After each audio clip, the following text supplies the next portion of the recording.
Events, lamentable as they have been, have not disproved this assumption of mine, but with the knowledge that I now possess of Zulu courage and determination, I should not consider myself justified in putting so small a column into the field.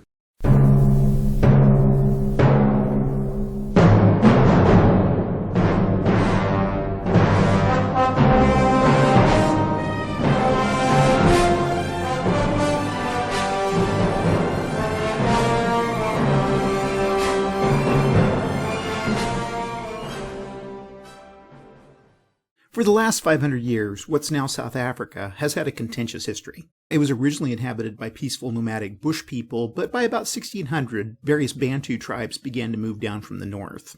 And these included a culturally distinct tribe, the Zulu, who migrated into the area by the mid-1500s.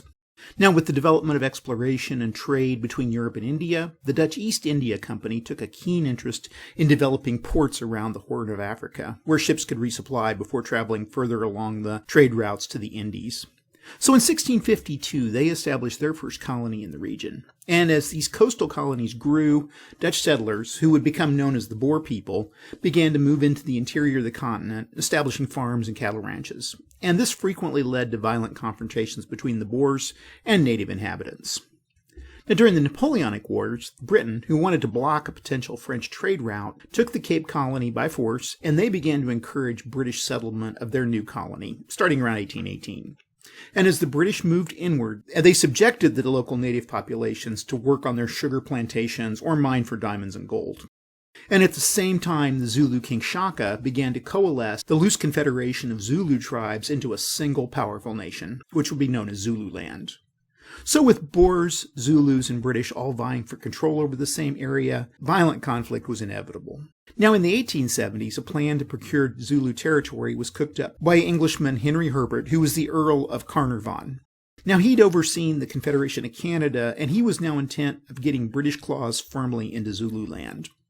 And he appointed one of his cronies, Sir Henry Bartle Frere, as High Commissioner of Southern Africa, and the two concocted a scheme to provoke a war with the Zulus. Now, it should be noted that this was done without the express permission of the British government, though approval of such a plan was probably a given. Now, while the Zulus were hardly innocent, their king, Cetshwayo, had little quarrel with the British, and he carefully avoided military action outside of Zululand, and that's why he was surprised on the 11th of December of 1878 when he was given an order by the British to disband his army. Now, this was, of course, suicidal for him, as doing so would not only allow for an easy invasion, but would also fuel a civil war amongst all of the Zulu tribes, who were always on shaky terms with each other. And the reasons that the British gave for this ultimatum were based off of several minor incidents. One in which a group of Zulu youths had briefly detained and assaulted a pair of British surveyors who'd strayed into Zulu territory, as well as several minor incidents where Zulu women who'd fled into British-occupied territory were fetched back to their kraals by Zulu warriors.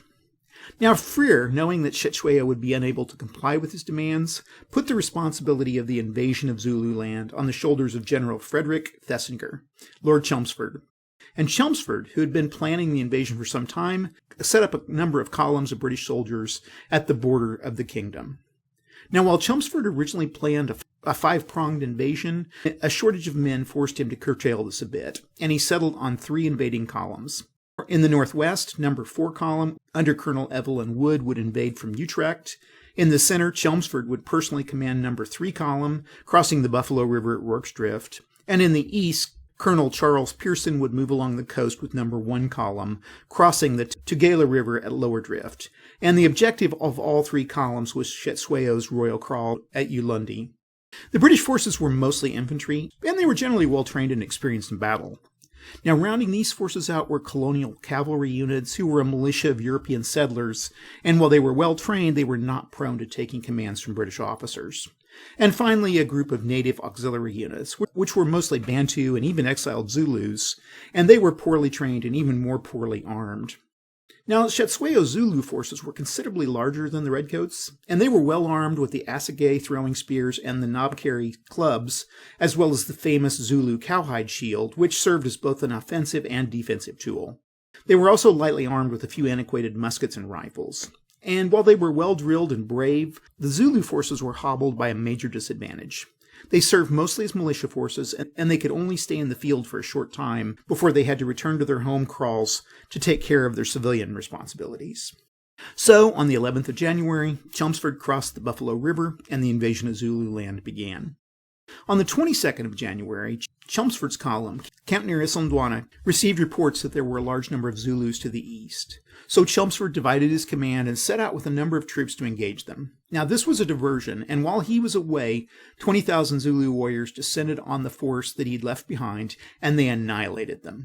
That same day, a party of 4,000 Zulus split off from the force at Isandlwana, and they raided the British Army post at Rorke's Drift. And after 10 hours of incredible fierce fighting there, they were driven off. In the east, Pearson's column wasn't having much better luck. After a number of skirmishes, they finally arrived at the abandoned missionary statement at Ashoe. After hearing of the disaster at Isandlwana, Pearson planned a withdrawal back to the Tugela River, where he'd started. However, Zulus had cut off the route of retreat, and the British forces were forced to dig in for a siege at Ashoe. On the left flank, Evelyn Wood's column made progress towards Ulundi, and they camped near Hubana Mountain on January 24th. When news reached them of Chelmsford's debacle, however, Woods successfully pulled back his isolated forces out of Zululand. So the first invasion of Zululand had pretty much ended in failure. Back home in England, it had become apparent that Carnarvon, Frere, and Chelmsford were acting without the approval of the Crown, and the government and press scrambled over the fiasco at Isandlwana by focusing on the heroic last stand at Rorke's Drift.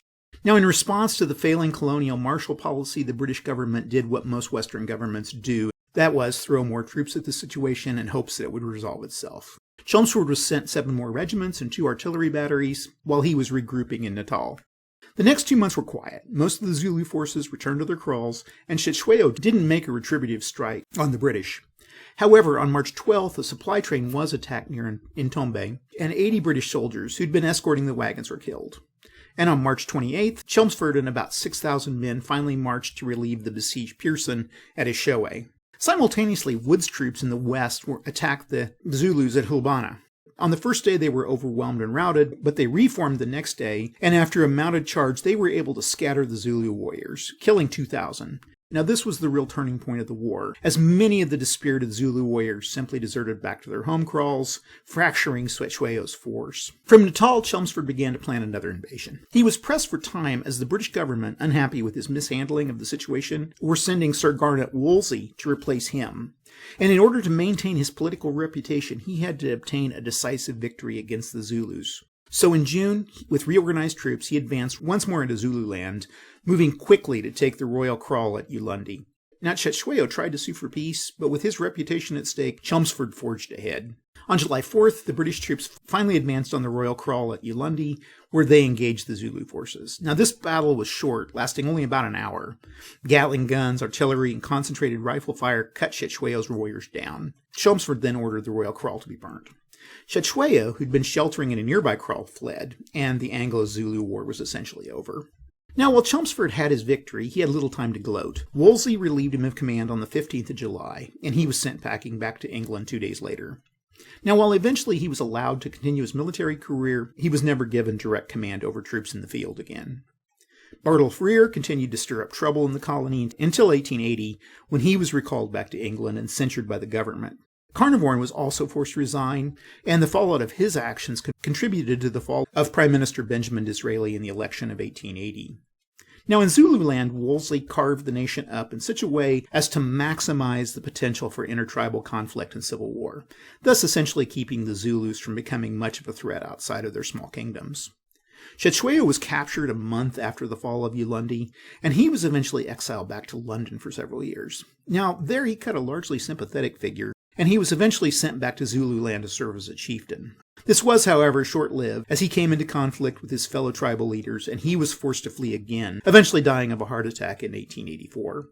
With one of their competitors for domination of South Africa now neutralized, the British would now have to contend with the Boers for control of parts of the colony. And this would result in 2 more bitter wars that would last until the beginning of the 20th century. Alrighty, this week's game is Like Lions They Fought. It was published in 1994 by the XTR Corporation in an issue of Command magazine, and its designer was Dennis Bishop. Now, when looking at the map, each hex on the map represents approximately 5 miles across, and each combat factor in the British Empire represents between 80 and 120 men and 1 or 2 pieces of artillery. Now, each Zulu combat factor represents approximately 500 warriors, and each game turn represents a month. Now, the factions on each counter are determined by the background color. All units of the British side have a beige background, and those of the Zulus have a white background. The neutral Natal Zulus have a gray background. All the Zulu units have a Zulu warrior on them, while the British units can either have a regular infantry, a British cavalry, native infantry, native cavalry, or a supply column. And each combat unit has two numbers, a combat factor and a movement factor. Now, the combat factor is how strong the unit is at attacking and defending, and the movement factor is the number of movement points that can be used to move across the map. Now, when British units take damage from an attack, they're flipped over to show a lower strength step, and if they take damage a second time, they're eliminated.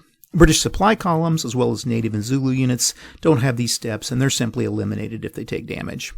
Now, the neutral Natal Zulu units are placed inverted on the board at the setup, and they remain neutral until a regular Zulu unit enters their hex, at which point they join the Zulu forces. Now, before allying themselves with the regular Zulus, Natal Zulus can't move or exercise zones of control. And each British unit cannot attack them, burn their kraals, or even move into their hexes. Now, note that while the Natal Zulus can attack on the turn that they're activated, they can't move until the next Zulu turn. To finish up setup, you place the game turn marker in the 1 box on the game turn record track printed on the map sheet, and there are a number of British reinforcements that are set up in the turn 4 box on the turn record track. On the Zulu track at the top of the board, you place the kraals burn marker on the 2 space, and you place the Zulu maximum move and Zulu moves left markers in the box labeled 8. Finally, you place one burned marker in hex 1229 and another in hex 3377. Now, the game's divided into 8 turns, and each turn is divided into 5 phases. First phase is a mutual reinforcement and mobilization phase, followed by a Zulu movement phase, followed by a British movement phase. This is followed by the 4th phase, which is combat phase, and finally a Zulu supply check. Now, during the game, both players can stack up to 10 combat units on their side per hex. King Cetshwayo and other administrative markers don't count towards this stacking limit. And stacking limits are in effect at the end of both the movement phase and combat phase, and there's no limit to the number of units that can pass through a given hex over the course of a movement phase and a game turn. Now, there can never be more than 1 column of supply in any given hex at any given instant. Zones of control are fairly important in this game. All units except Cetshwayo project a zone of control into the 6 hexes around them, and a moving unit has to stop movement the instant it enters an enemy zone of control. After this, it's locked into the enemy zone of control, and it can't leave until either elimination or retreat causes it to no longer be in that zone of control, and units can never enter the hexes of an enemy unit. Now, every enemy unit in a zone of control has to be attacked, though if the enemy unit is in the zone of control of several different friendly units, only one of these friendly units has to make that attack. And zones of control don't apply across a river, though they do apply across a ford hex. That is where a road specifically crosses a river. And also, Cetshwayo can never be moved by a Zulu player into a British zone of control. For the British player, the reinforcement phase is pretty easy. British reinforcements enter on turn 4, and they're brought in at any supply source hex that's not in a Zulu zone of control, and they can move and engage in combat on that turn. They can also be delayed and brought in on a later turn. Now, the British can also bring back 2 replacement infantry units per game that have been lost due to combat, and these can be brought back into play in the same fashion as reinforcements. Now, for the Zulu player, reinforcements are a little more complex. It's important to remember that if a Zulu unit is eliminated due to combat, it's removed entirely from the game. However, if it's in a group of units that defeat the British in combat, those units are removed from play and they're placed 2 turns ahead on the turn record track. After 2 turns, they come back and they're placed in their home kraal. Now, if a home kraal's been destroyed or eliminated for any reason from the game, these reinforcements are simply destroyed and removed from play. Now, if Ulundi's been burnt and Cetshwayo's displaced, a maximum of 3 demobilized units can be brought back during a turn. And any units that can't be remobilized in a turn are placed in the next turn space on the turn track, and they can be brought back at a later turn up to that maximum of 3 demobilized units. And this will make a lot more sense when I get to playing. Now, at the start of the game, the kraals burned marker starts out on the number 2 space of the Zulu track, at the top of the map board. Every time another kraal is burned, you move the marker up 1 space. And once the marker reaches the 5th space, you reduce the maximum Zulu moves marker by 1, and you move the kraals burned marker back to the 1 space. It will then continue to progress upwards with the burning of more kraals. And note that the Zulu maximum movement marker can never be lower than 1 single stack. Now, anytime a British unit moves through a hex containing an unoccupied kraal, that kraal is considered burned. Also, at the end of the turn, if an unoccupied kraal is in a zone of control of a British unit, then it's considered burned. If Ulandi's burned, you move the Zulu maximum moves down 2 spaces on the track. However, keep the kraal's burn marker on its current space. Probably a good time to talk about supply. To be in supply, a Zulu unit simply has to be within 10 hexes of an unburned friendly kraal. Essentially, British zones of control cannot affect this. Now, if they're more than 10 hexes away, they can still be in supply if they can trace a line of hexes unblocked by enemy units or zones of control to a friendly kraal. Now, any Zulu unit that's out of supply is removed from play, and again, it's placed 2 turns ahead on the turn track and can be brought back as a reinforcement. Now, Cetshwayo is always in supply, though he himself can't act as a supply source. Now, for the British to remain in supply, they have to be able to trace a supply unit of no more than 3 hexes to an in-supply fort or supply column. Now, for that supply column or fort to be in supply, they have to be able to trace a line of road hexes to a supply source. Then this can be of any length, but it can't pass through enemy units or zones of control.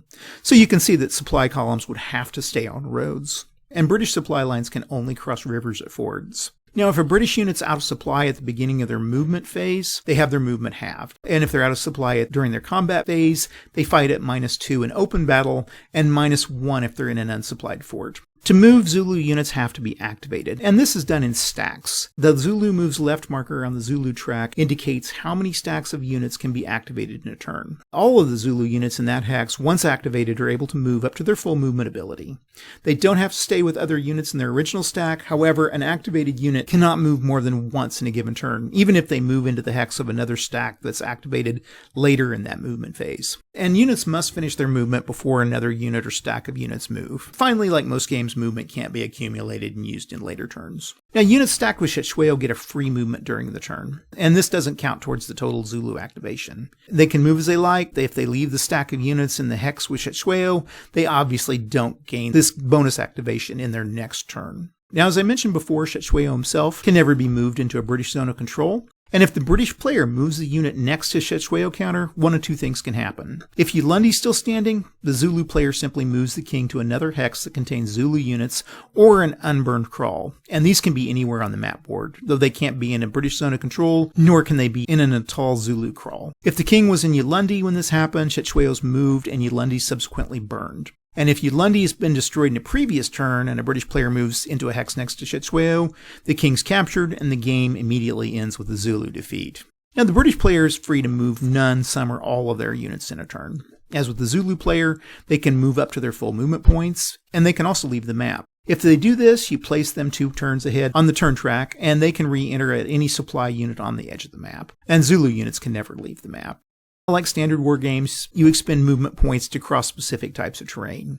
And if a unit doesn't have the full number of movement points to enter the hex of a certain type of terrain, it can't enter that hex. Now, there are 10 types of terrain on the map board. There's roads, which cost 1 movement point to move through regardless of the surrounding terrain. Clear terrain hexes, which cost 2 movement points. Forest, which costs 3. Hills cost 4. Mountains cost 5. And ocean and swamp hexes are impassable. Now, terrain on hex sites adds to the cost of entering a hex. Where a road crosses rivers, that's a ford, and fords cost 3 additional movement points to cross at the hex side. You can also cross minor rivers, and those cost an additional 4 movement points to cross. Now, the major rivers are impassable. Finally, there are these escarpments, and they cost an additional 2 movement points to cross the hex side when moving uphill, and 1 movement point when moving downhill. Kraals and forts have no effect on movement. Now, in this game, it's important to remember that combat's mandatory between units in enemy zones of control, and that the Zulu player is always the attacker. The Zulu player has to account for battling every British unit that's in their zone of control, though they do have the choice of which order they can resolve all of these battles. Now, some of the Zulu units in a stack can attack a stack of British units in one adjacent hex, while other units in that same stack can attack units in another hex. Now, all the British units in a stack have to be attacked together. Thus, a Zulu unit couldn't use some of the units in their stack to attack certain units in a British stack, and other Zulu units to attack certain other units in the same stack. So once the player decides what the attacks are going to be, you note where the units were on the map, and you remove them to the battle board. Now, the British player sets up on the battle board first, placing all of their units in a front line.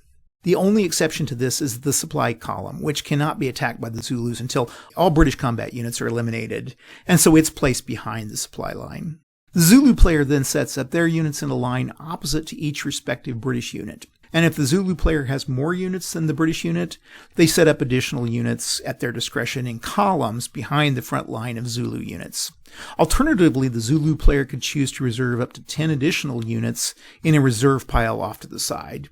And these can be committed to battle in later rounds. And remember that units that are committed to battle can never be removed to the reserve pile after the battle started. Finally, at this point, if there's more British units than Zulu units, the British player has to move excess units into columns behind their front line in the same fashion as the Zulu player did, and British units can never form a reserve.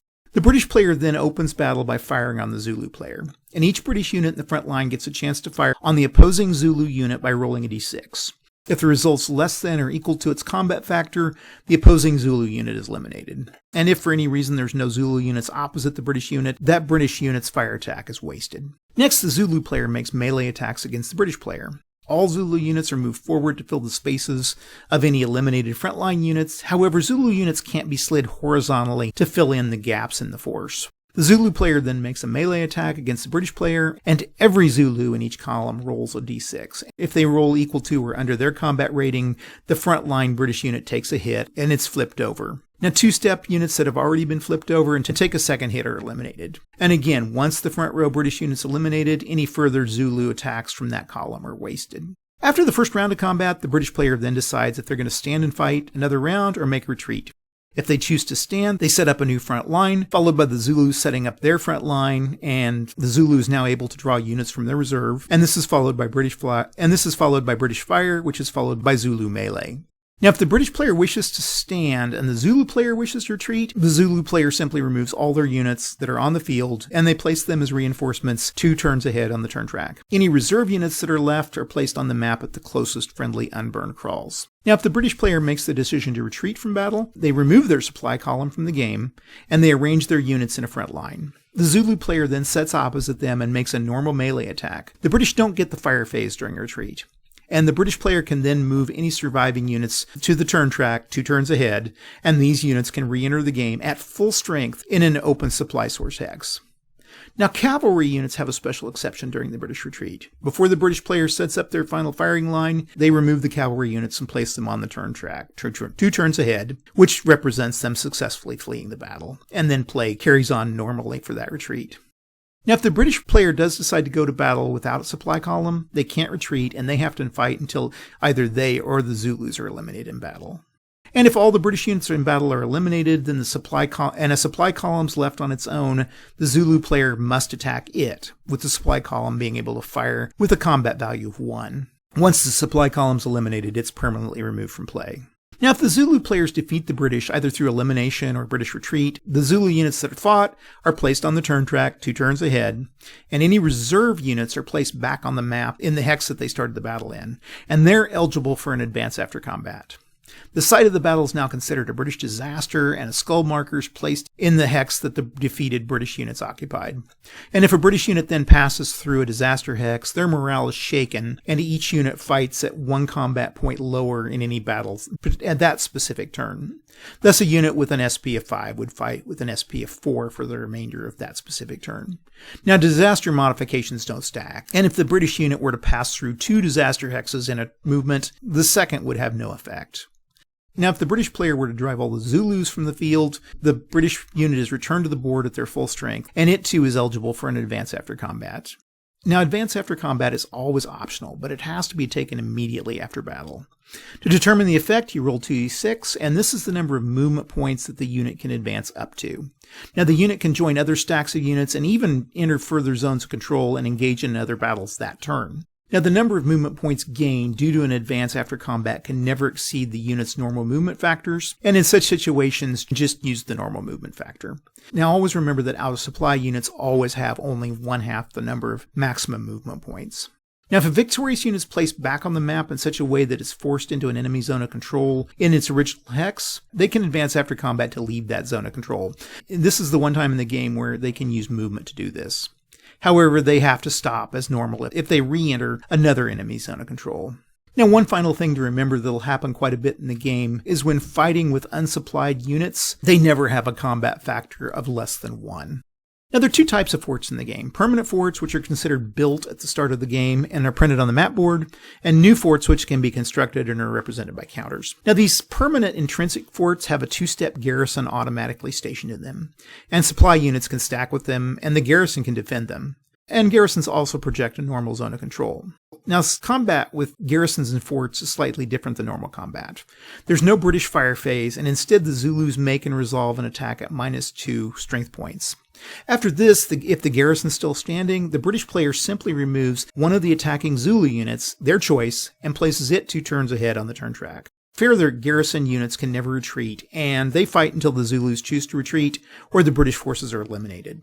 Now, if either a garrison or regular infantry inside a permanent fort are eliminated, the Zulus would automatically burn that fort, and it can't be used again, though a new fort could be built on the site.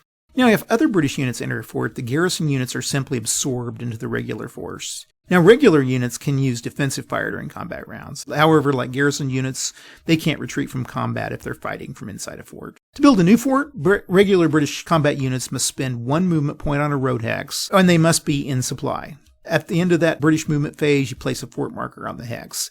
And note that there's a limited number of fort markers, and once destroyed, they can't be recycled.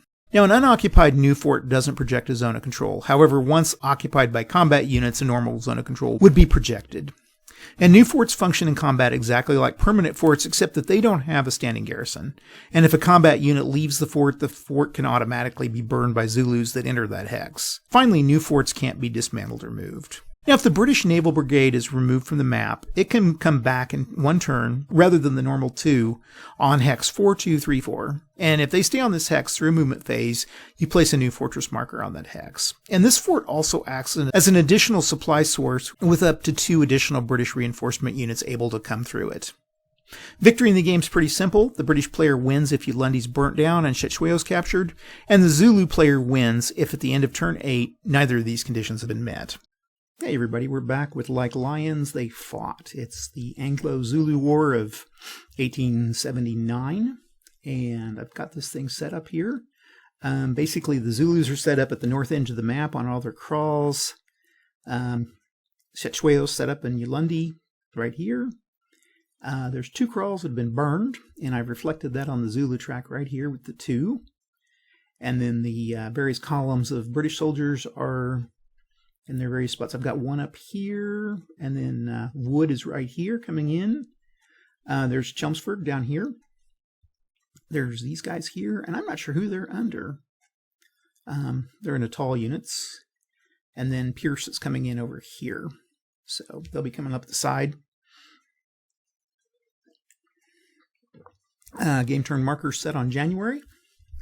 And I've got my maximum Zulu moves at 8, and my Zulu's moves left at 8. So they're at full movement. No crawls have been burned. Other than those 2 crawls, nothing else has been burned. So we have 8 Zulu units we can move, or 8 stacks. So we're going to start here with these guys. Now, I'm not going to count out their movements because they've got 50 movement points, and they're going to be able to get all over this board. So I think I'll go here, and then I'll move the other guy through the roads down to here. So that'll be 1.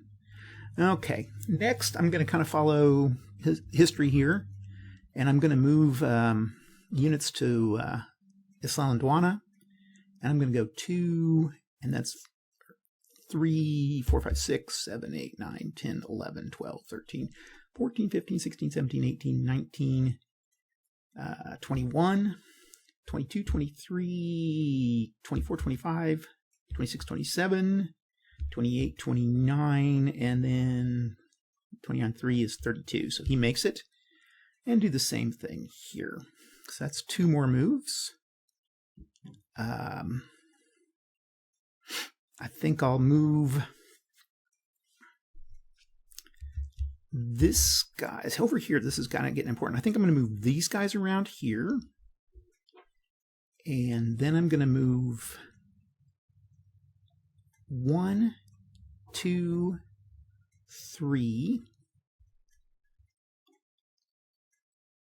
I got 1 move left. I want a fairly tough Zulu unit down here. So I'm going to move this guy down to here. And that should take care of Wood's column here. So then it's up for the British to move, and I'm going to have to move here. Do what I can to kind of fight there. This guy's not going to have much to do. And then over here, we're going to move here and here. And then this guy's out of supply, so he's only can move 13, but that's 13 right there. We'll move this guy down. That guy's stuck. And then these guys are going to be here, and then these guys are in supply, so we'll move him in, and him in, and him in. Okay, and that's pretty much it for the British unit. Again, this follows history. There's most of the action of the war took place in January. In fact, by the end of January, things were pretty much over until April, I guess. April, well, and then back into June, there were a few more battles, but it was a fairly interesting that way. Now, I think in the order, the Zulu can determine the order that they're going to fight, and because of that, I think we're going to start here, and then we'll go here. Now, the issue that these guys have, the British guys have, is they're out of supply, because even though they have a supply wagon with them, they have to be able to trace a line to the edge of the board on a road, so they can't do that because there's a Zulu's under control here. So I'm going to keep this, but just in case, just to cover that. So we'll start with that one, and let's go to our battle board. Zulus I'll put here, and then our British here. Okay.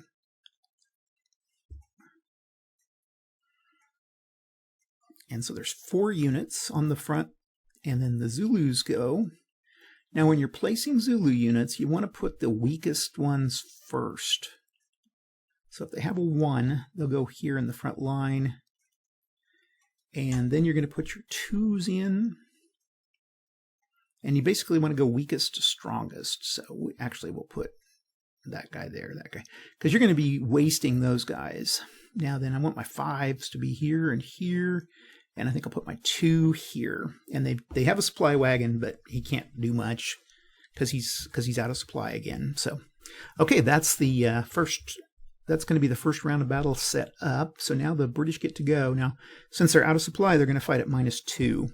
So he's going to be 5 minus 2 or 3, and he gets a 5, so he doesn't do anything. Okay, this Natal native contingent.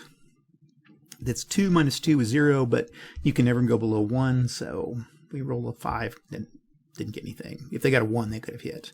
Okay, here we have a 1, nothing, and then here we have a 3, nothing. Okay, so the British firing didn't do anything. Now the Zulus can go, and the first one's going to go and needs a 1.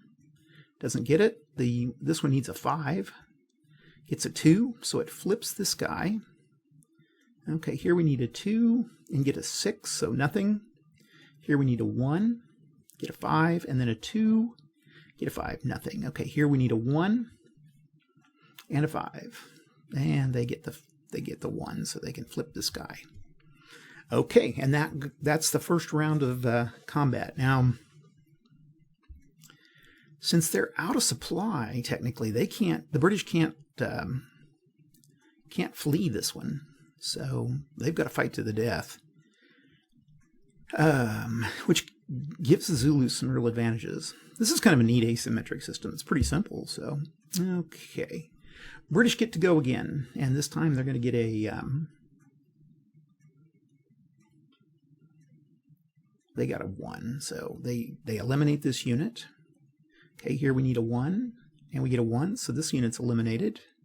Here we need a 1, we get a 5, and then here we need a 2, and we get a 6. Okay, the Zulus can move into place here, and this Zulu unit gets a 4, so that's enough to send this guy to the dead pool.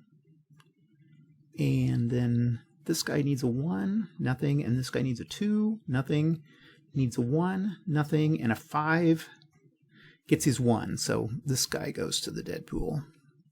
Now I'm going to keep him back. Reason being is you can bring 2 units of your choice back in the game, and I think you want to keep these 5. So I'm going to move him right down here to indicate that he's going to be able to come back. Okay, next round of combat. This round we'll put our 1s here, and our 5 here, and our 5 here. Okay, so we can go here with they need a 1, and they got it. So they can send him, and then here we needed a 1, and we get it. So, okay, now then these guys move into place. Need a 5. Got it. So he's eliminated. And then here a 2, and got it. So this guy's eliminated. And that's the next round of combat. Okay, we go here. This time we have the supply wagon. If it gets a 1, it gets a hit. Nope. Okay, and then we need a 2. Nope. A 5. Nope. Oh, 4. There we go. Okay. And the Zulus have won that one. The only thing is, I should have probably held somebody in reserve, so he could have kept moving around, but I didn't. So these guys are going to go back down here and come back in on their crawls. Okay, so they're out of action. Now down here, Zulus are going to attack. And pretty simple. So the British need a 3 or less. They get a 2, so they'll destroy him. The Zappos get a 4. They need a 4 or less, and they get a 3. So they flip this piece. Okay, now the British need a 1. Get a 6. And the Zappos need a 4 or less. Get a 6. Okay. Go to the next round. A 3. Not enough. And a 6. Nope. Next round. 6. Nope. 3. Okay, so this guy's gone. That's that naval brigade. Okay, and I'm going to bring them back, and that's my limit of 2 guys that I can bring back, and then this guy's going to have to go back to his home crawl. So we've cleared out everything here. If the British would have won that, they could have got that advance after combat and probably burned a couple crawls, but they weren't able to. Things might be different over here. So the Chubais are against the Brits. And we're just going to load these guys up. And you can see this isn't going to last long. And these guys are in supply. So they fight at full strength. Because you can see they're right here. And I can do a line of supply down here. Okay, so let's start with the guy in the front can fight. And he needs a 2, and he gets a 3, so nothing. And the Chubais go, and they get nothing. Going to go to the next round. 2, and that's enough. So he gets deleted. Now these guys, because they go back on the board here where they came. And sometimes I have a hard time remembering where they came from, so I sometimes get a little bit, just kind of estimate. These guys get to roll and 2 dice, and they can go 7. They have 7 movement points. So what I'm going to do is I'm going to have this guy go 2, 4, and he's going to fight here. I'm going to have him come through, I'm going to send this guy up, and this guy up. Okay. Now, Chubei has been burned, so we're going to take our Chubei and put a Zulu burn marker here, and we're going to move crawls burned up to 3. Okay. Now I have a combat here. Let's go ahead and resolve it. Now at this point, we're out of 1, 2, 3. We're out of supply. So we're going to go here, here, and here. And we start with the Natal cavalry unit. He needs a 1. Doesn't get it. And then the Zulus go, need a 2, and they get it. So this guy is deleted. Okay. Next turn, we'll do the same thing. We need a 1. We got it. Okay. And this guy's deleted. And then these 2 guys go back here. And we roll again, and they get a 8. Now they're out of supply, so they can go no further than 12. So 8, it's going to be less. Okay, so we've got to figure in what we can do. We can go 2, 4, 5, 6, 7, 8. And that's going to burn another crawl at the Thule. And that's our 4th crawl. So we just need to burn one more, and that'll reduce the Zulus down a little bit. So, okay, right here, let's figure out what's going on here. Now, these guys are in supply, because I can trace a line of supply down. And so the Zulus are going to be against this 2, a 3, and a 2. So he doesn't do anything. The Zulu goes and gets a 3, nothing. Okay, Natal natives go, get a 4, nothing. Zulu goes, gets a 4, nothing. Natal natives go with a 6. Zulus get a 4. Natal natives get a 1, and that'll send him to the boneyard. Okay. And I think he was here. Okay. We roll and we get a 11. Okay, so he's going to go 1, 2, 3, 4, 5, 6, 7, 8, 9, 10. Can't go any further. Oh, shoot. Okay, but we did burn a crawl. And so this goes back to here. And the Zulu, since we went, the Zulu maximum moves go down by 1, since we moved it back. Okay, these guys get to go.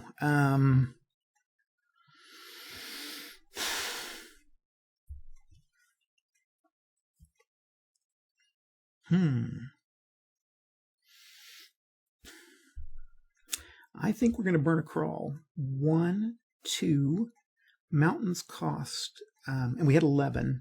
Mountains cost 5. That's 7, and then we can fight here.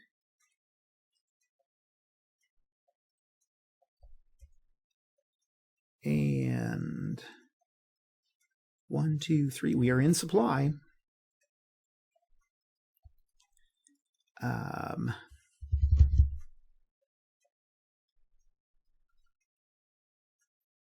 3 for the Natals.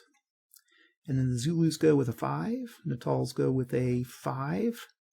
Zulus go with a 1. It's going to send him away. Moves up. Here we need a 3. Gets a 4. Zulus get a 6. Natals get a 4. Zulus get a 6. Natals get a 5. Zulus get a 3. Natals get a 6. Zulus get a 6. Natals get a 1. So that eliminates him. And he gets to go again. And gets a 7. So there's 5, 6, 7. It's about the only place he can go. Okay, well, at least I said we burned the crawl. And there we go. Okay, seeing anything else? Okay, big battle at Islandwana. So we're going to do that.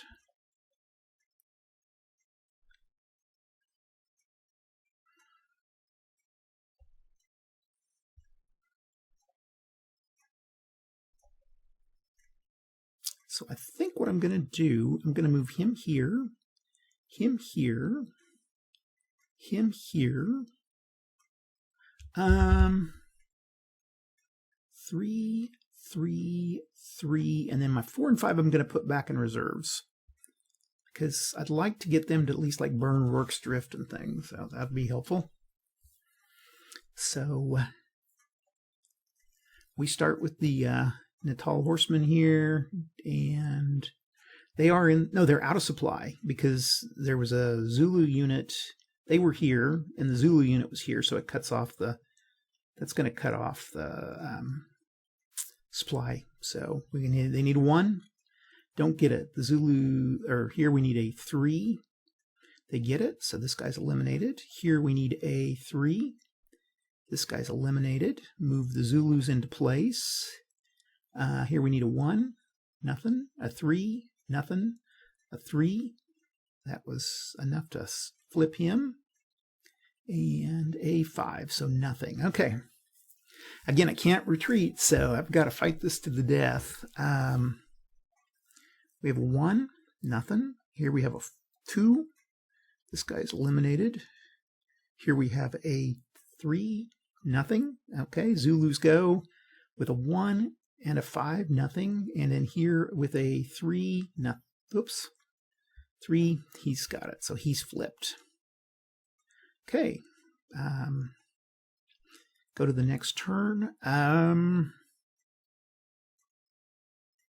Still have an advantage here.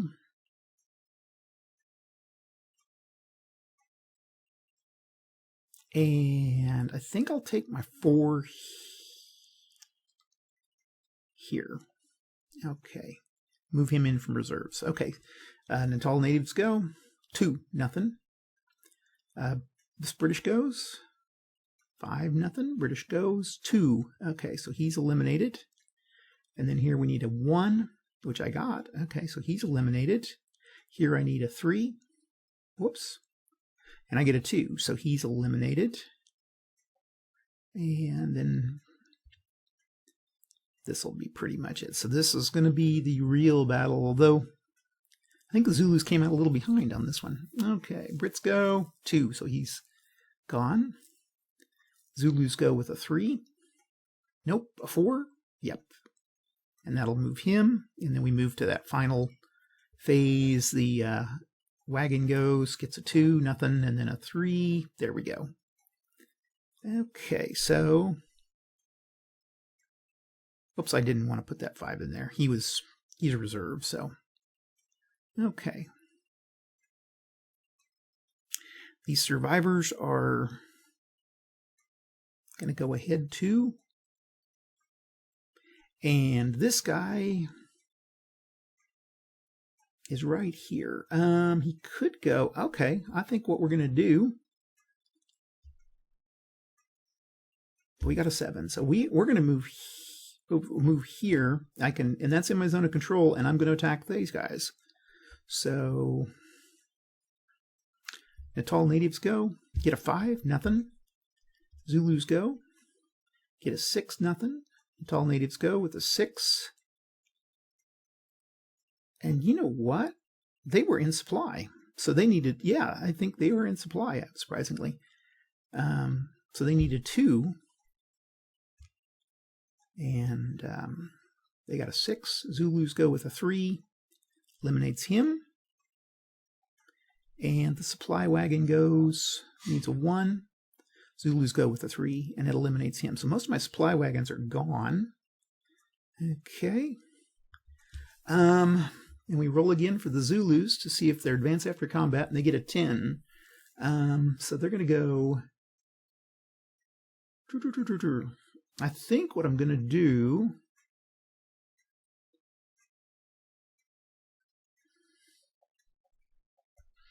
I don't think those guys are going to be worth... I think what we're going to do here is we're going to go 4. And then this is going to be 3... Or, yeah, 4, 5, 6, 7. And mountains count as 5. Nope. Can't do much there. So I guess the Oakberg, we can't really go any further. So we're just going to have to stay there. We could have gone 1, 2, 3, 4, 5, 6, 7. Let's do it. Let's do it. Let's see if we can go back here, and we're going to attack this guy instead. Yeah, I think that's going to be the better option. Okay. Natals go. Get a 2. and that destroys the Zulus. So he actually came out ahead. He gets to move and gets a 10. Where do I go? I'm looking for some easy pickings here.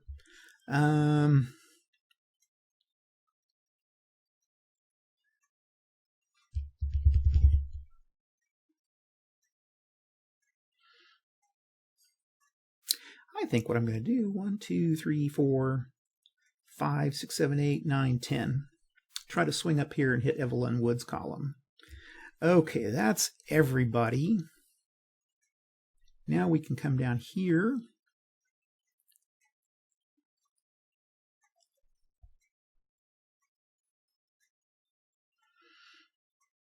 Okay.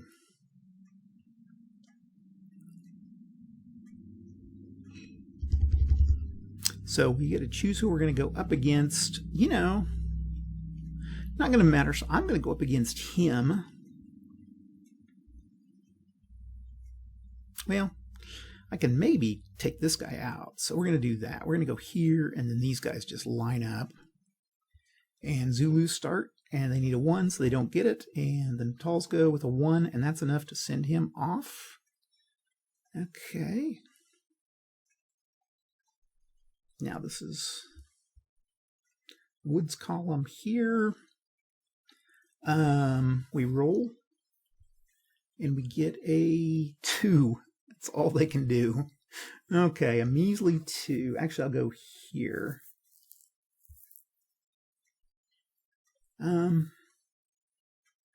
Might split them up. I think I might split them up. Yeah, no, I'm going to keep them together. Also, we'll keep these guys together. Okay, up here.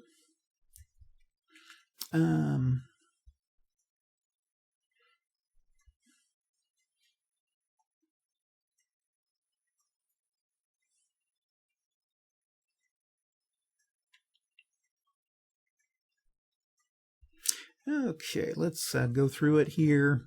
They're in supply. Natal goes with a 6. The other Natal goes with a 2. Zulus go with a 1, so that eliminates him. And then this Zulu goes with a 1 and eliminates him. Okay, second round of battle. Yeah, we can take these guys. He's eliminated. And then 3, yeah, he's eliminated. Okay, so these guys are left here. Pretty good place to fight. I think I'll go ahead and fight this unit down here. Actually, I think I have to fight all of these guys at this point. Or wait, no, he was here. It's better to fight these guys one-on-one. So I'm going to go here. Let me see what I rolled. I rolled a 3. And hills cost... What do hills cost? 4. Oh, I can't do anything. Okay. I think it'd be foolish to move in here because then I'd have to fight all 3 of those guys. So I'm just going to have to stay put where I'm at. At least I can make it another turn. It's again, delays, but...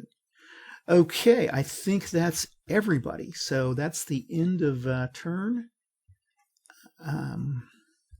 Like I said, the Zulus now have 7 moves. Anybody out of supply? I don't think anybody's out of supply at all. Nope. Okay.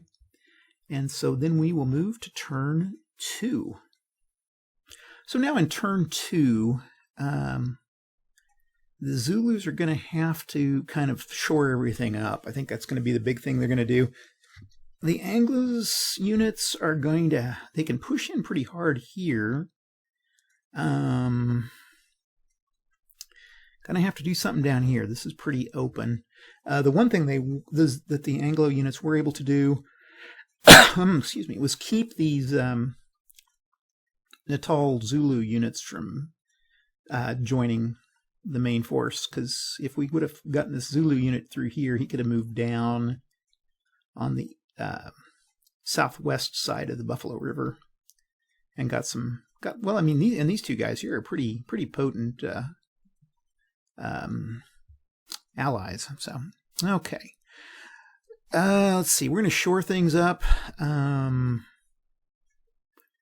not much. The British aren't going to be able to do a whole lot through there.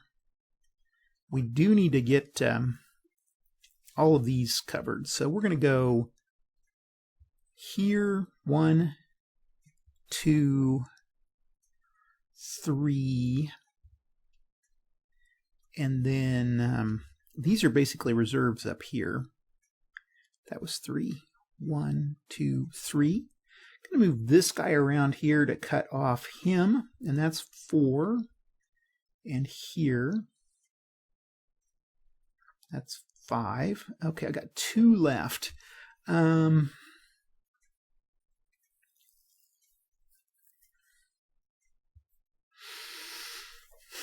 I think over here,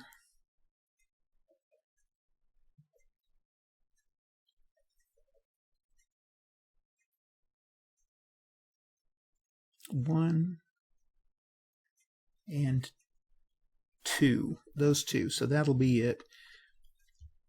Again, I probably need to kind of help Chetchueo. He's a little bit open there, but I think at this point we're going to have to keep these guys from coming much further. So,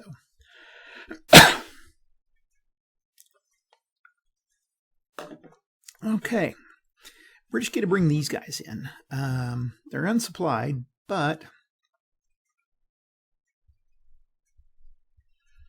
they can probably do some damage. They can move 10, so we're going to go 1, 2, 3, 4, 5, 6, 7, 8.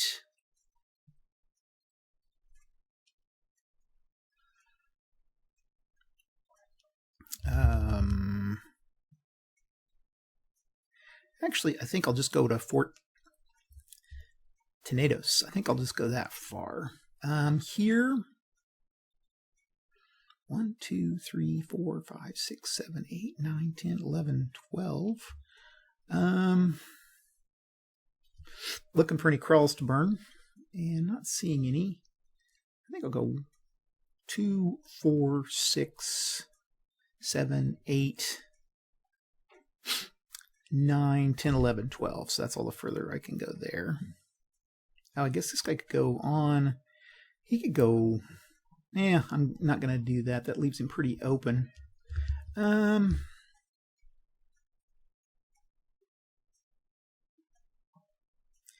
we're going to go 1, 2, 3, 4, 5, 6, 7, 8, 9, 10, 11, 12, 13, 14, 15, 16, 17, 18, 19.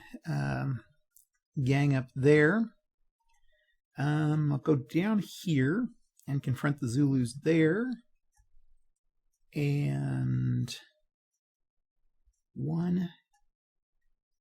Oh, that's 4, 5, 6, 7, 8, 9, 10. Those supply wagons are slow. That's the one thing that could keep me from going down. I could bip on down and try to bust my way through, but at this point I think I'm going to have to just be cautious. Okay, that's movement. It's pretty quick on this one. We've got a few battles. Actually, I think I only have one battle, and that's up here. So we will... They're out of supply. And they're up against fairly heavy Zulu forces. Okay, so we're going to go here. We need a 1.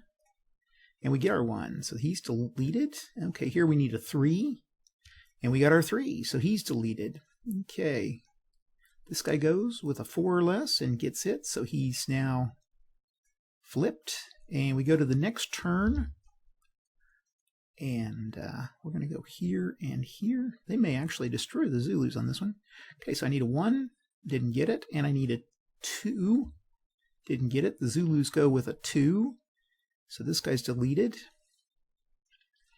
And then a 2, they got it. So, and they go back at full strength. I forgot to remember to flip those guys back over. Okay. Now they get a that's a little special roll here of 6, and I'm just going to move in here And by ending movement there, I can burn those 2 crawls. So that's 2 crawls burned here. Because they can, if I end movement, then it goes to zone of control. Anybody else? Oh, this battle there. Okay, I don't even need to use the battle board. So they need a 3. And they get a 1, so they delete him. And we roll for these guys, and we get a 7.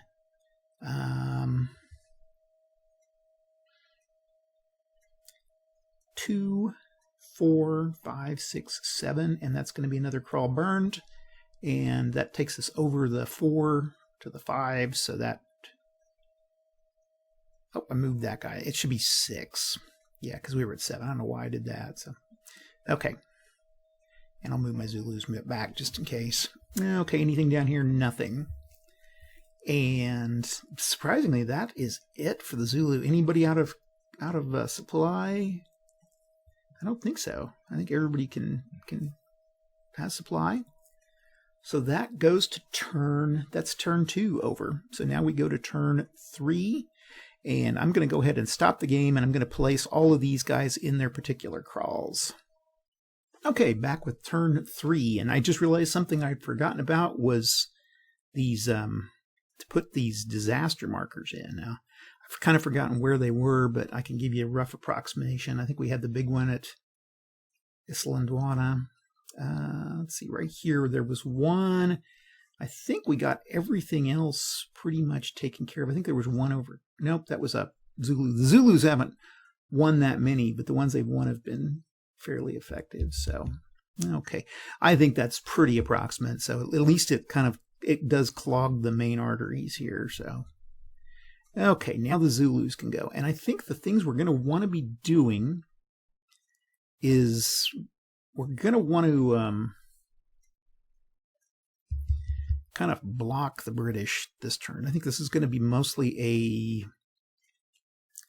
turn of just setting up roadblocks. So this is going to be 1. I don't have as many moves now. Actually, let's not use that guy. Let's bring some of these guys back.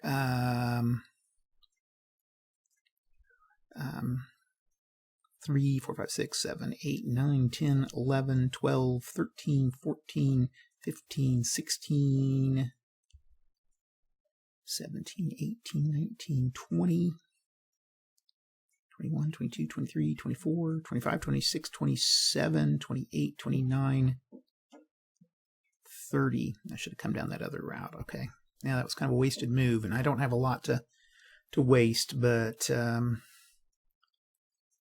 let's move.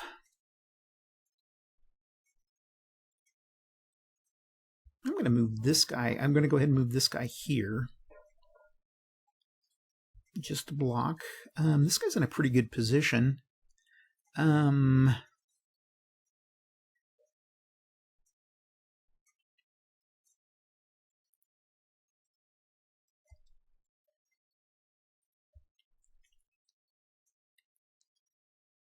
Move him here. I've got 2 left. Now, this guy, actually right here, he's got 50. So he's going to move 1, 2, 3, 4, 5, 6, 7, 8, 9, 10, 11, 12, 13, 14, 15, 16, 17, 18, 19, 20, 21, 22, 23. And we'll rotate him. 24, 25, 26, 27, 28. And then hills are 4, 29, 30, 31, 32. Okay.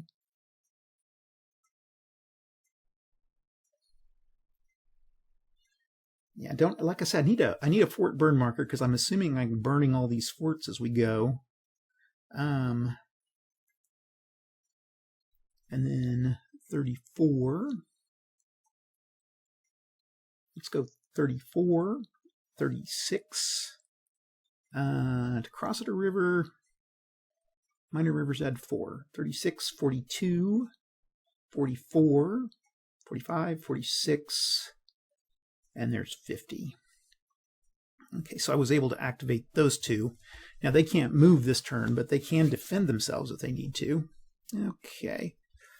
And that was that my Zulu? I think that was a Zulu move. So I've got one Zulu move left.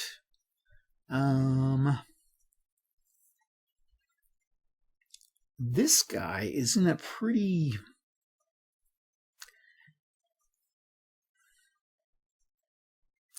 Two, 4, 6, 8, 10, 12.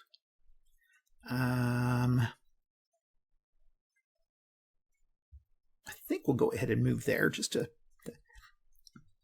I don't want to leave the royal crawl burnt, so... or open. And I'm still waiting to burn some crawls here, so... Okay. I think that's it. I think everybody's gone that can go. British got to go. They get to go, and...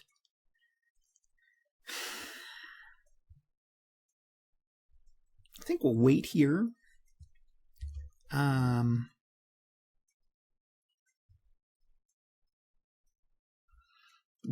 2, 3, 4, 5, 6, 7, 8, 9, 10. No, okay.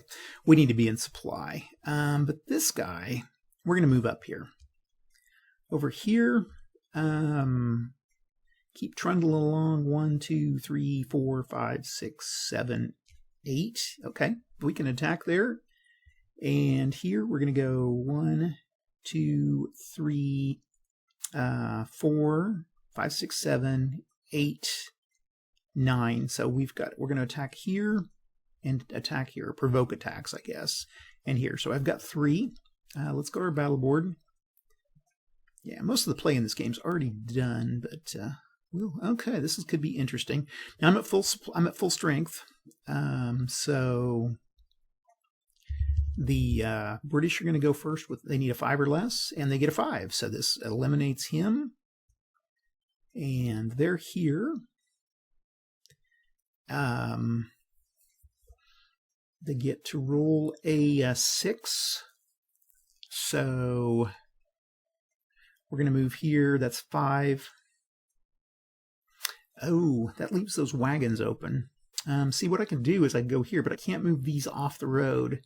So let's see. I think mountains cost 5. Oh, hold on. No, I don't have to worry about that. If I end movement here, I automatically burn that crawl. So, because it's in the zone of control of the British. So, yeah, there we go. Yeah, where's our burn crawl? Okay, there's that. And we're going to move our crawls burned here. Okay, down here, we're going to do our thing.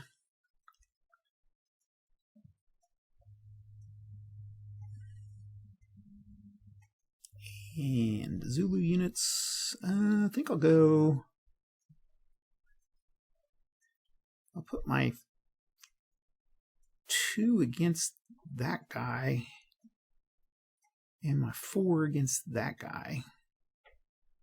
Let's see how that works. Okay, Natal goes 5-0, and then the cavalry goes. Natal Cav 5-0. Oh yeah, 5 is going to be a hit. Then we go to the next turn, and I think the Zulus are going to fade away into the hills. So we move them 2 turns ahead. 1, 2, into May. And these guys get another turn. I think they were right here. And we roll and get a 5.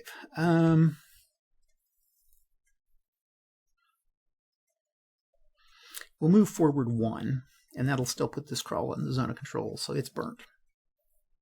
And that gives us another crawl burned. 2. Okay, down here, I'm not going to put this on the battle board. I'm going to just assume Iqua is up against the Natal natives. Gets a 6, or I mean, the Natal natives get a 6. Okay, Iqua tries and gets a 3. Nothing.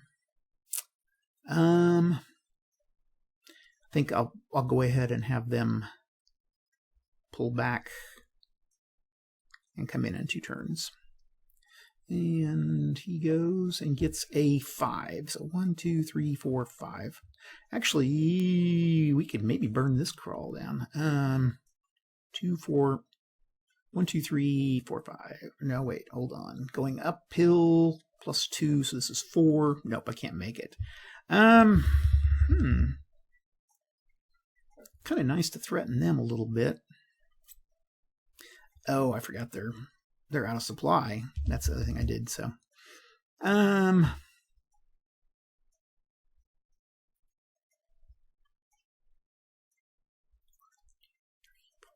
we'll just go there. And was that it? Let's see if there's anybody else that can move. I didn't move this guy. I forgot to move him. Okay, this guy did. This guy did. Everybody's burned crawls, and that takes us to game turn 4, in which we gain a huge column that's going to come busting up.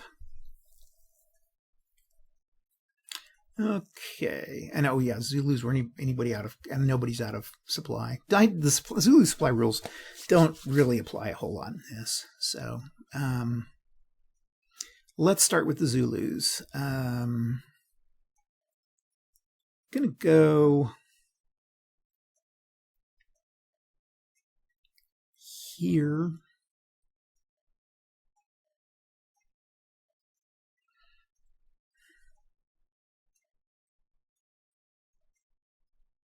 And here.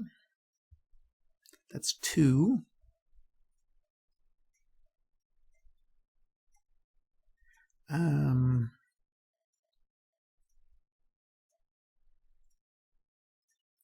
Three.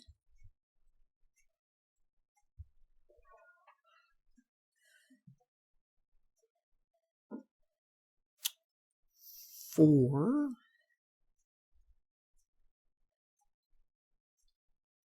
5. And 1, 5, or let's see, 2, 7. Yeah, he can come down here. We're going to go down here and cut him off. That was there. And I've got, what, two more Zulu moves.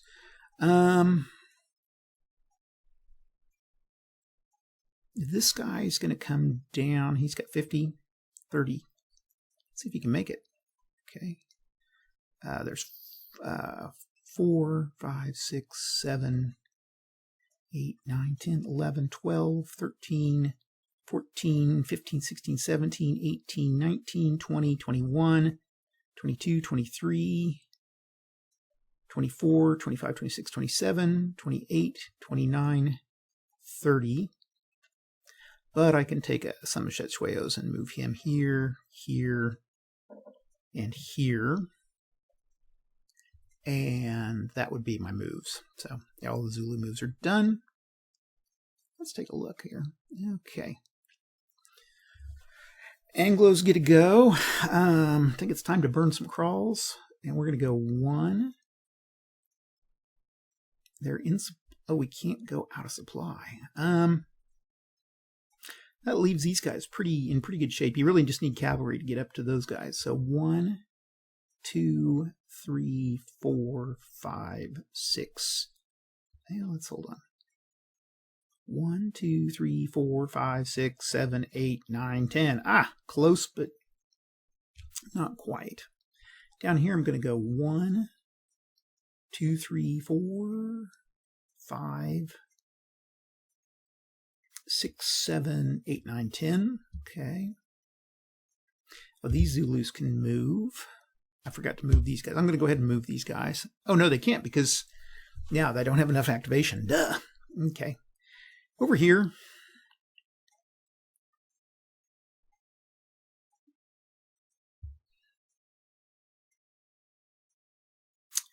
This kind of, I don't know, I can't, there's, no zone of control goes across the river, so yeah, he can move in. That's gonna, can't move any further, but he can move into that, so we're gonna do that there. That guy's moved, that guy's moved, that guy's moved. Everybody else has moved. I don't think we've got a lot else. Okay. Let's start up here. So these guys are cut off.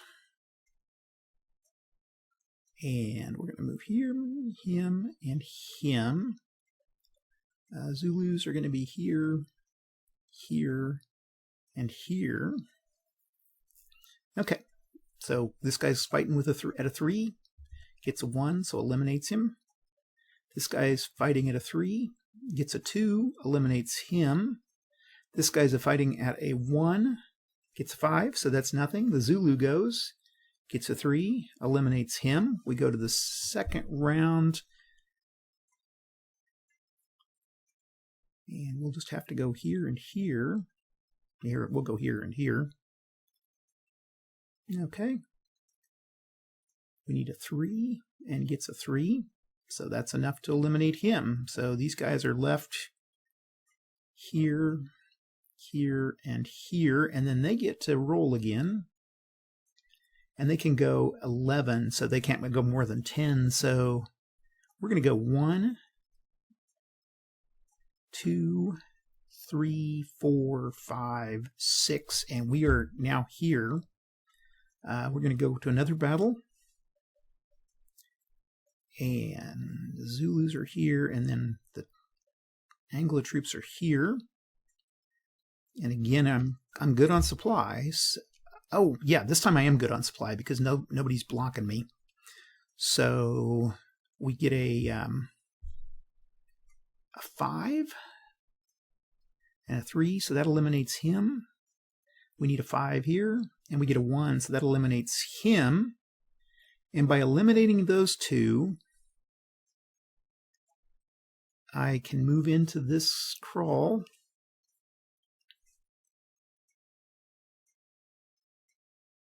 And I can move in here. Now, Undi is now burned.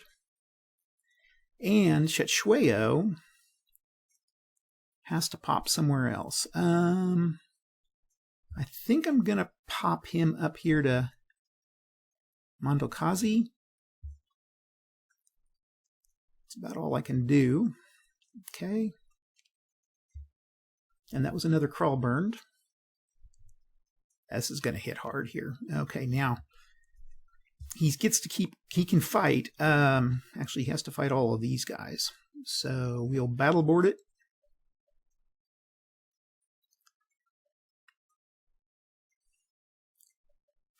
This was a little faster than I thought, but that's okay.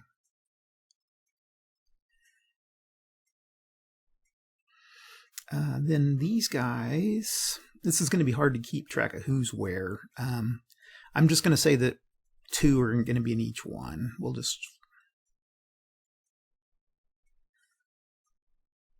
You should probably write that down as to who's in what, but we're just going to keep... Okay, this could be a tough fight for the Anglos, but... let's see. So we start here with a 5, and we get a 1, so he's eliminated. We start here with a 5, and we get a 3, so he's eliminated. Then the Zulus go. First of all, a 2, no. A 3, no. And a 4, yes. So he's flipped. Okay, here we've got a 5. Let's see, a 3. Yes, okay, so he is eliminated. Now, I could try to retreat. If doing so, I'd lose my supply. It's probably going to happen either way. Or I could try to take out some more Zulus. I think at this point I'm just going to get overwhelmed. So I think I'm going to go ahead and bring this guy back in 2 turns. And we're going to flip him. Eliminate this guy. Now these guys also have to... I should have hung some of those guys back in reserves. Okay. But I was able to drive off everybody from Ulundi. Okay. Could get a little tricky down here, though. We'll move this to the battle board. Yeah, I was worried about who was going back, but then I realized I didn't, again, put any reserves. That's why I made a mistake, was not putting anybody in reserve, because I had plenty of Zulu units to do that with, so that was a mistake. Okay, here we go with Anglos go with 5, or the Natal guys, I guess, and a 2.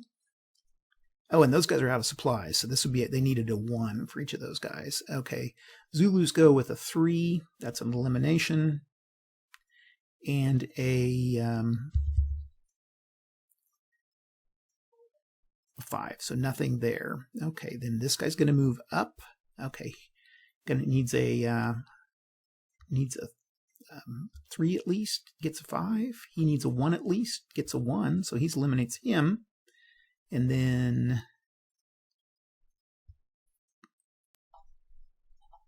oh, the Zulu's got to go. I forgot to give them a shot to go. So he needs a 4, gets it, so he eliminates him. Okay, then we're here. This guy needs a 1, doesn't get it. The Zulu gets a 4 and eliminates him. So there we go. That works better. And I guess I've got to remember that's a British disaster, so. Okay. I didn't use this guy. Oh, and this guy's got to go to have 2 turns. I should have had him involved in the battle, but okay. Now down here, British are going to fight at -1 because they're fighting on the site of a disaster. And so the Zulus, this is a pretty nasty column here for... Zulus are going to go up against the weakest guys. So they're going to go up against the 4, and... Geez, this is going to be like I said, the only good side is it's going to slow them down. So I'll just leave these guys to the side. They're going to be fighting at -1. They are in supply though. So they're going to fire. They get a 3, and that's going to take him out. He needs a 4 or less. He gets a 5. Zulu goes with a 2. Nope. Okay. We'll stay here. Everybody's lining up. Brits fire with a 1, and that's going to eliminate him. Now this whole stack can now roll and could move up to 10 hexes along the road. Let's see here. We roll a 5. You know, they didn't get a 10, but they are not 10 hexes, but 10 movement points. 1, 4, 5. I guess they're right here. And again, this is going to be a problem next turn because they were at the site of a disaster. I think I may have a stacking problem here. Let's see. 1, 2, 3, 4, 5, 6, 7, 8, 9, 10. Yeah, I do have a stacking problem. So we're just going to have to leave him here because I think you can stack up to 10 units. So if I remember right. Okay. Anybody else? Nope. Okay. And so that takes us to the next turn, to May. And I'll get these guys back on the map, and we will be ready to go for this May turn. Okay, we're back with turn 5 here. And so the Zulus are sitting at 6 moves that they can make. Chetshweyo's up here. Now he can move for free. So we kind of need to figure out where we can put him. This is about the best place, I think, until we really get threatened. I mean, these guys could move up against him. So I think for our 6, we're going to have to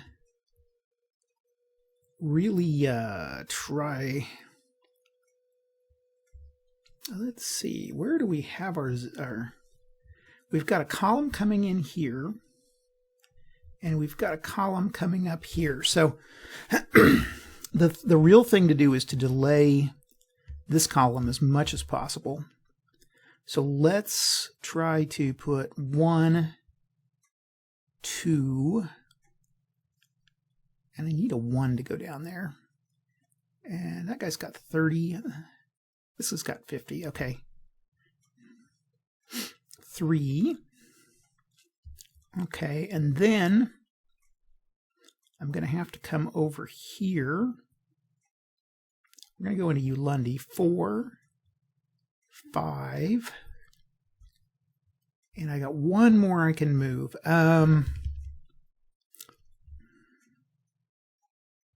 Let's go right here. 6. Okay. And that'll be my Zulu moves. So moved all those. Now the British are going to move. Now they've gone through. The one issue we have here is that they've gone through that disaster zone, so they can't do anything. He's within 3, so he can move the full 20.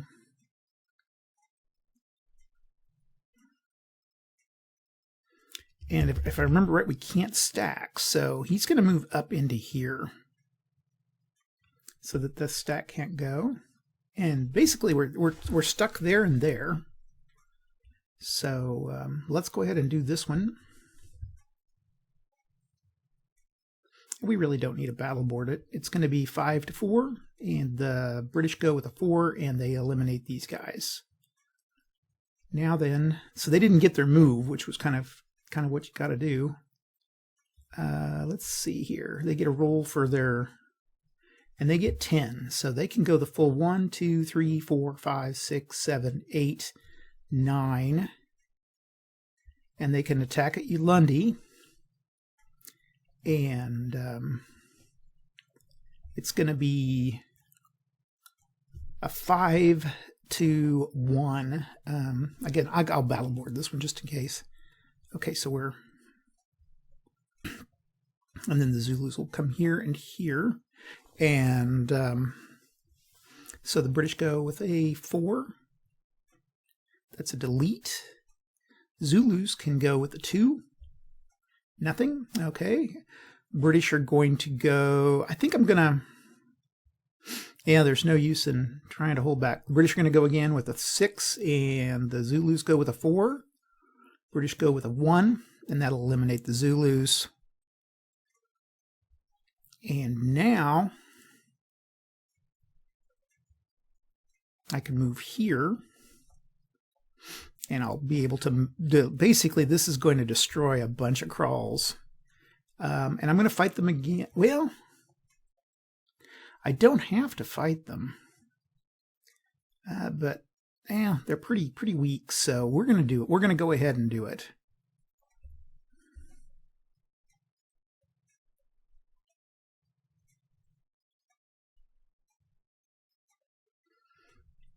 Okay, and they're going against the British and a supply unit. Okay, British go first. Get a 6, that's nothing. Zulus go with a 2, 1, and 1. 2, 1, and 1, nothing. British go with a 5, nothing. British go with a 2, 1, and 1, nothing. Zulus. British are going to go with 5, get their 4, and knock this guy out. I should have put those guys up front. And then the Zulus go 1 and 1. Flips the British over. And I'll go again. British have now a 4. That eliminates him. Zulus go with a 5. British go with a 4. And that eliminates this one. Okay. And so that's going to burn. He's going to stop his movement there. And that's actually... Now Shetshweo can't make any fast moves. And we lose 1, 2, 3, 4, 5. So let's get those guys first. And that's corrals 1, 2, 3, 4, 5. And so that's corrals. Zulu maximum move comes down 1. And then we're going to burn Ulundi. And that makes this go down 2. So now the Zulus have a movement of 2 that they can make in the next turn. Okay. Down here. Hopefully we can delay.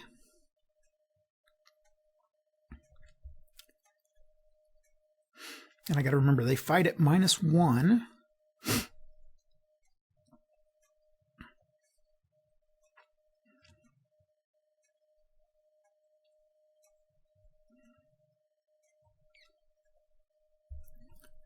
Okay, so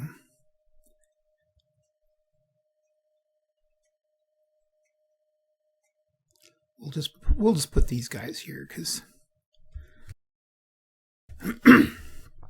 okay, British go with the 4, get a 2, so that's a delete.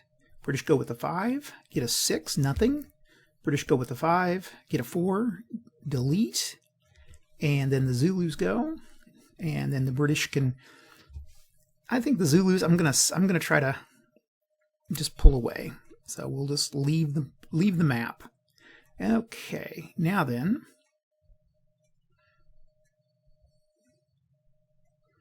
I don't remember if I did the whole British thing at -1, but that's okay. It's not going to matter with this many British units. Let's see, we got 1, 2.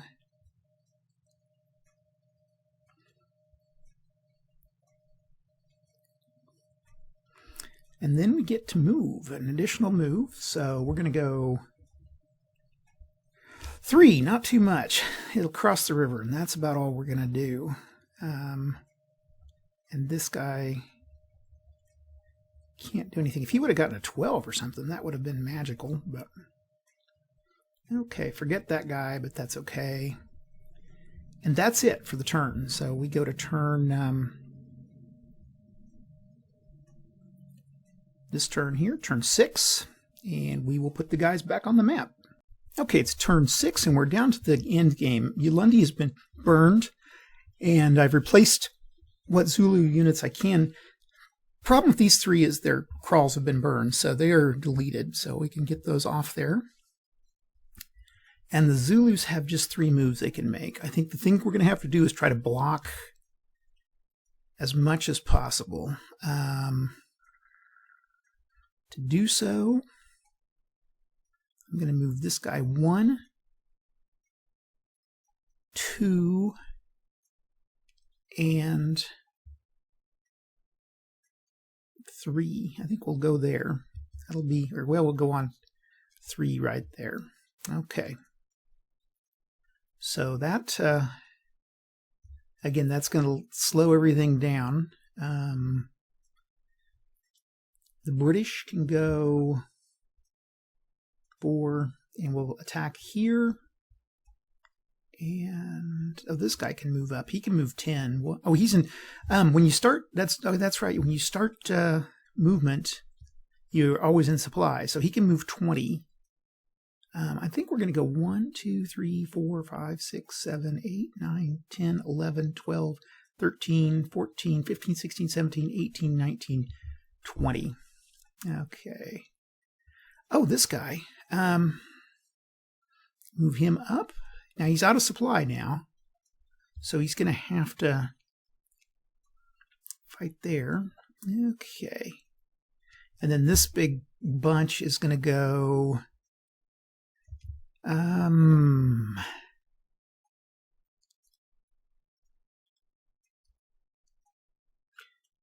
2, 3, 4, 2, 3, 4, 5, 6, 7, 8, 9, 10, 11, 12, 13, 14, 15, 16, 17, 18, 19, 20, 21, 22, 23, 24, 25, 26, 27, 28, 29, 30. Do I have another 30 here? No, I do. I'll send him up too. So we're going to send him here. Hopefully we can get by. We'll move him here, and then this guy's in supply. He can go 20. 1, 2, 3, 4, 5, 6, 7, 8, 9, 10, 11, 12, 13, 14, 15, 16, 17, 18, 19, 20. And we'll do the same with this guy. These guys are moving against him.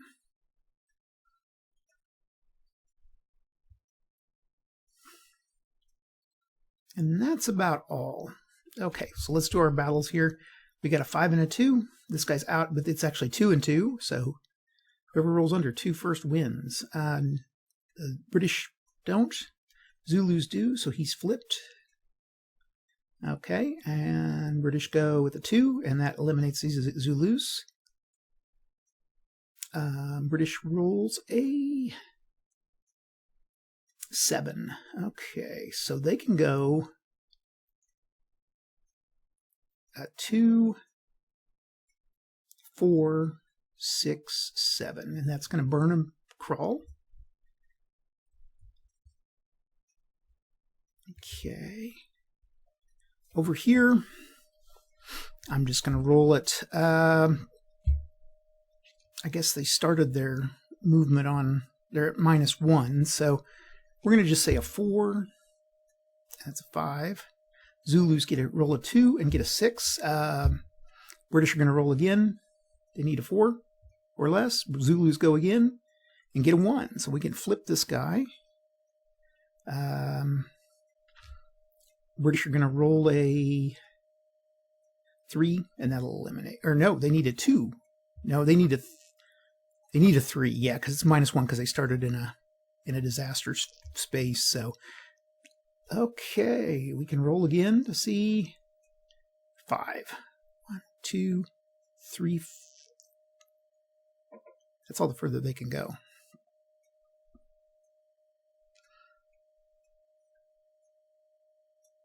Okay, finally up here, British need a 4.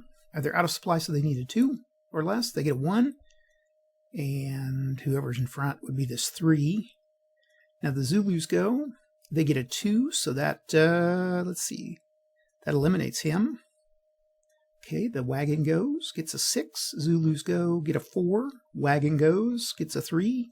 Zulus go, get a 2, and that eliminates the wagon. And I think that's the end of turn. So we can go to turn 7.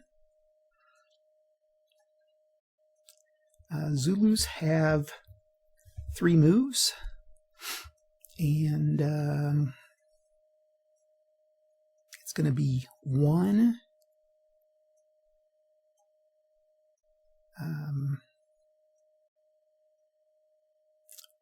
2. And this guy will go right here for 3. Okay, that's it for Zulu moves. British get to go again. Now these guys are in, right now they are out of supply, so they can move 15. 1, 2, 3, 4, 5, 6, 7, 8, 9, 10, 11, 12, 13, 14, 15. These guys are in supply, so they can move 20. 1, 2. Oh, they can move 10. Because of the wagon can. 1, 2, 3, 4, 5, 6, 7. No. 6, 7, 8, 9, 10. There we go. Burn those crawls. And that crawl burned. I forgot about that one. So 3 more crawls burned. That's 1, 2, 3. That moves Zulus down to 2 moves. Okay, those guys have moved. Those guys have moved. These guys can't. This guy can. 1, 2, 3, or 1, 2, 3, 4, 5, 6, 7, 8. That's all the further he can go. And then this guy, 1, 2, 3, 4, 5, 6, 7, 8, 9, 10. He can come into combat there.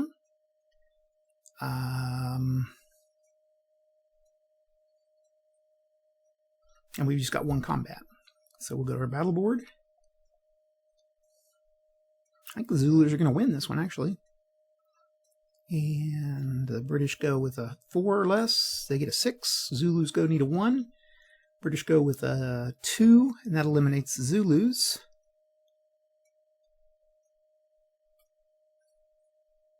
We roll a 4.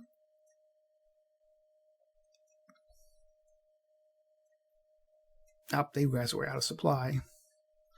Yeah, well. It would have just delayed the inevitable. So, okay. End of turn. We go to turn, August turn. I'm not going to put this guy back because it's not going to make a difference. Zulus have 2 moves. Move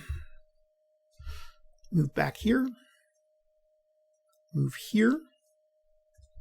British go here and here and 3, 10, and that's it. Okay. These guys are out of supply. These guys are in supply. Let's do the in supply first.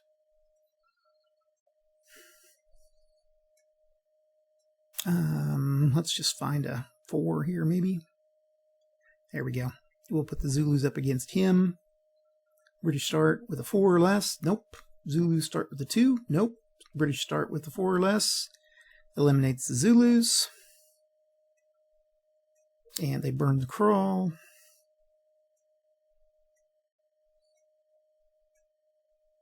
And we'll see how much they get for additional roll. 8. Okay. 1, 2, 3, 4, 5, 6, 7, 8. So they can all move here. Over here. Oh, they're in a British disaster zone, so they're going to fight at -1. And, oh, plus -2 for being out of supply, so -3. This could actually get kind of nasty.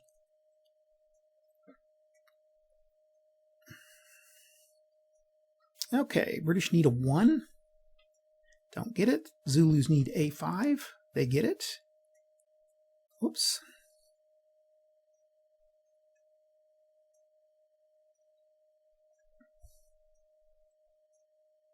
Okay. British are going to go. Need a 1. No. Zulus need a 2. They get it. And they eliminate him. Go to the next one. British need a -3, so they need a 2.